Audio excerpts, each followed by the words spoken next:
नमस्कार जोहार। चलिए जानते हैं झारखंड सूबा की ताजा खबरों को, लेकिन उससे पहले अगर आपने अभी तक इस चैनल को सब्सक्राइब नहीं किया तो सब्सक्राइब कर लें ताकि आपको झारखंड सूबा की ताजा खबर रोजाना मिलती रहे।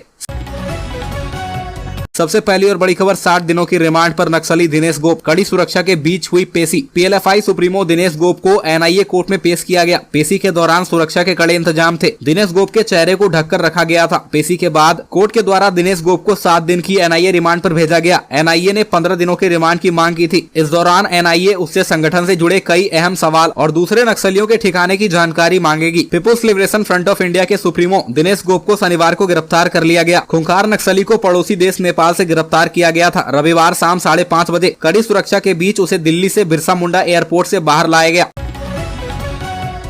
अगली खबर, रांची के सौंदर्यीकरण के प्रस्ताव का सीएम ने लिया जायजा। रांची शहर की सूरत बदलने वाली है। जल्द ही यहाँ के प्रमुख इलाके में वेडिंग जोन और मल्टी लेवल पार्किंग जैसी चीजें मूर्त रूप लेगी। इसकी कवायद शुरू हो चुकी है। रांची की सूरत बदलने की जिम्मेदारी जुड़को ने ली है। इसका मास्टर प्लान भी तैयार कर लिया गया है, जिस प्रोजेक्ट के तहत शहर को सुंदर बनाया जाएगा। उसे प्रस्तावित zonal beautification and redevelopment of existing street and related infrastructure from Albert Ekka Chowk to Kachahari Chowk and surrounding areas in Ranchi नाम दिया गया है।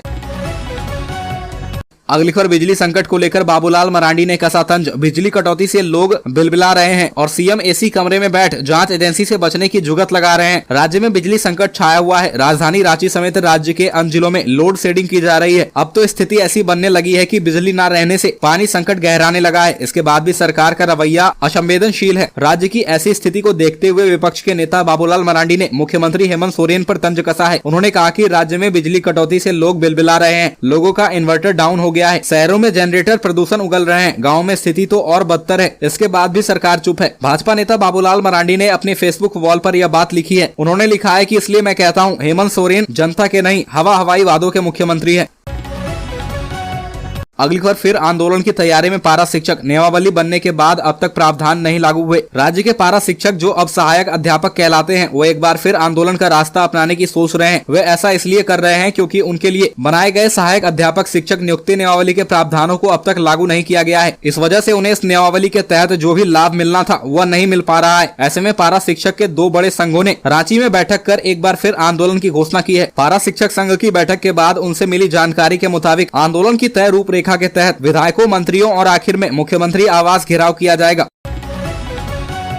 अगली खबर, देवघर में राष्ट्रपति के दौरे को लेकर तैयारी तेज। तैयारियों को लेकर हुई उच्च स्तरीय बैठक। झारखंड में 24 मई को राष्ट्रपति द्रौपदी मुर्मू के आगमन को लेकर राजधानी रांची और देवघर में तैयारियां तेज है। देवघर में एडीजी संजय आनंद लाटकर, खाद्य आपूर्ति विभाग सह राजस्व एवं भूमि सुधार विभाग के सचिव अमिताभ कौशल व पेयजल एवं स्वच्छता विभाग के सचिव मनीष रंजन द्वारा किए जा रहे विभिन्न कार्यों की समीक्षा बैठक का आयोजन देवघर परिसदन के सभागार में किया गया। बैठक के दौरान महामहिम राष्ट्रपति के आगमन को लेकर किए गए कार्यों की बिंदुवार समीक्षा के अलावा सुरक्षा व्यवस्था, विधि व्यवस्था को लेकर संबंधित वरीय अधिकारियों व वरीय पुलिस पदाधिकारियों को आवश्यक व उचित दिशा निर्देश दिए गए। अगली खबर, बेरमो विधायक से 60-40 नीति के खिलाफ मांगा समर्थन। झारखंड स्टेट स्टूडेंट्स यूनियन के सदस्यों ने सोमवार 22 मई को बेरमो विधायक कुमार जयमंगल सिंह से मिलकर 60-40 के नियोजन नीति के विरोध में समर्थन मांगा। छात्र यूनियन के नेताओं ने ढोरी स्थित उनके आवास में मुलाकात कर कहा कि यह नीति झारखंड के मूल निवासियों के पक्ष में नहीं है। झारखंड के आदिवासी और मूल निवासी के अनुरूप खतियान आधारित संवैधानिक नियोजन नीति बनाई जाए। विधायक जयमंगल सिंह ने कहा कि सदैव यहाँ के आदिवासी, मूल निवासी और छात्रों के पक्ष में है। उन्होंने छात्रों को आश्वासन दिया कि इस विषय पर मुख्यमंत्री से बात करेंगे और पुनर्विचार के लिए आग्रह करेंगे।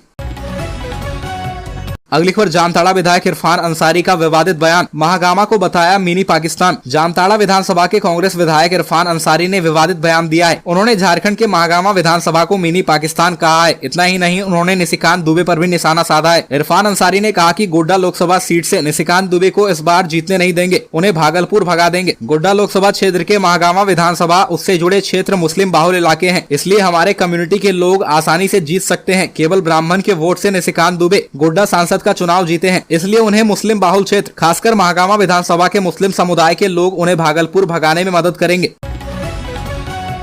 अगली खबर 17 जून को मुख्यमंत्री आवास का घेराव करेंगे सहायक शिक्षक। रांची के मोराबादी मैदान में एकीकृत सहायक संघ अध्यापक संघर्ष मोर्चा की प्रदेश इकाई की बैठक हुई, जिसमें राज्य कार्यकारिणी समिति का विस्तार किया गया। समिति में पलामू प्रमंडल से लातेहार जिला अध्यक्ष अतुल कुमार व पलामू जिला अध्यक्ष मनोज सिंह को शामिल किया गया, जिसके बाद सहायक अध्यापक काफी खुश हुए और अतुल कुमार को बधाई दी। बैठक में अतुल कुमार के नेतृत्व में कई सहायक अध्यापकों ने भाग लिया। बैठक की अध्यक्षता संजय दुबे व संचालक ऋषिकेश पाठक व दशरथ ठाकुर ने किया। इस दौरान ऋषिकेश पाठक दशरथ ठाकुर ने राज्य सरकार पर हमला बोला। उन्होंने कहा कि वेतनमान देने का ऐलान करने वाले मुख्यमंत्री अब तक सहायक अध्यापकों से वादा खिलाफी करते आए।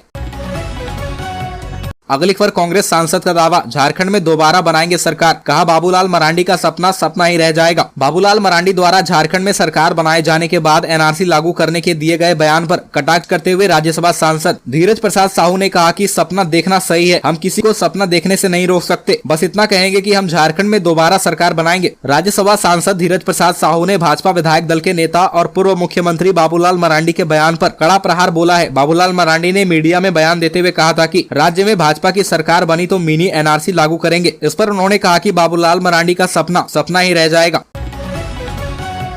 अगली खबर 9-10 जून को पंचायत सचिव अभ्यर्थियों को सीएम दे सकते हैं नियुक्ति पत्र। लंबे इंतजार के बाद लगता है कि पंचायत सचिव के चयनित अभ्यर्थियों को नियुक्ति पत्र मिल जाएगा। बहुत जल्द पंचायत सचिव भी सरकारी कर्मी के रूप में माने जाएंगे। पहले यह तय हुआ था कि 24 मई को सीएम इन्हें नियुक्ति पत्र देंगे, मगर राष्ट्रपति के दौरे को देखते हुए 24 मई को यह संभव प्रतीत नहीं हो रहा है। सीएम सचिवालय से मिली जानकारी के अनुसार अब 9-10 जून को सीएम इन्हें नियुक्ति पत्र सौंप सकते हैं। पंचायत सचिव के लिए 1633 अभ्यर्थी चयनित हुए हैं, मगर अब तक इन्हें नियुक्ति पत्र नहीं मिल सका है। इसको लेकर अभ्यर्थी परेशान हैरान है। अब लगता है कि इनका इंतजार खत्म हो जाएगा और जून में इन्हें नियुक्ति पत्र मिल जाएगा।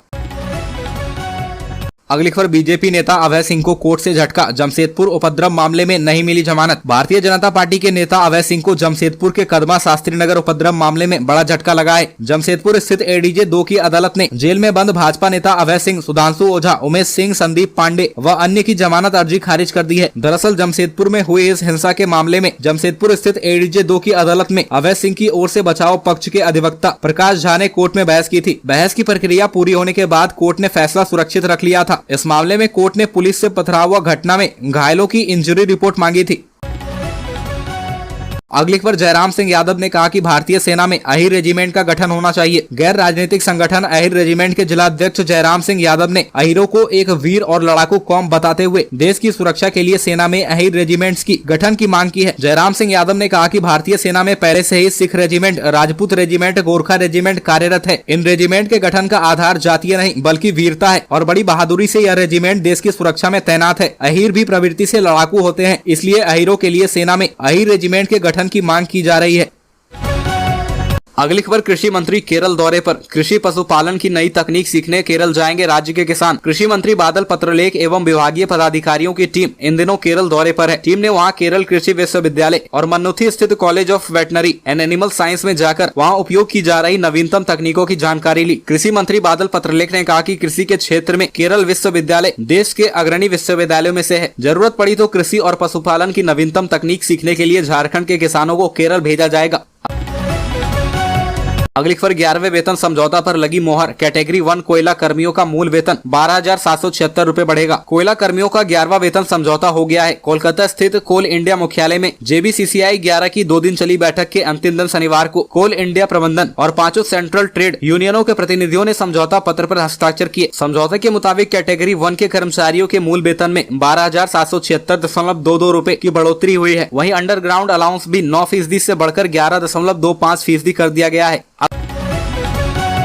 अगली खबर राष्ट्रपति के स्वागत की तैयारी, अशोकनगर धुर्बा में 50 से अधिक अस्थायी दुकानें तोड़ी गई। राष्ट्रपति द्रौपदी मुर्मू के रांची आगमन को देखते हुए रांची नगर निगम सड़कों को चमकाने में जुट गया है। सड़क पर किए गए कब्जे को हटाने के लिए शनिवार से अतिक्रमण हटाओ अभियान की शुरुआत की गई है। निगम की टीम ने अशोकनगर धुर्बा क्षेत्र में अभियान चलाकर 50 से अधिक अस्थायी दुकान तोड़ दिया। कई ठेला खोमचा को जब्त किया गया, फिर जुर्माना लेकर छोड़ा। हालांकि घाघरा में अतिक्रमण हटाने गई टीम ने एक जमीन पर बनी बाउंड्री को तोड़ने का निर्देश दिया। इसके बाद जोरदार हंगामा शुरू हो गया। स्थानीय लोगों ने टीम को घेर लिया और प्रशासन के खिलाफ नारेबाजी की।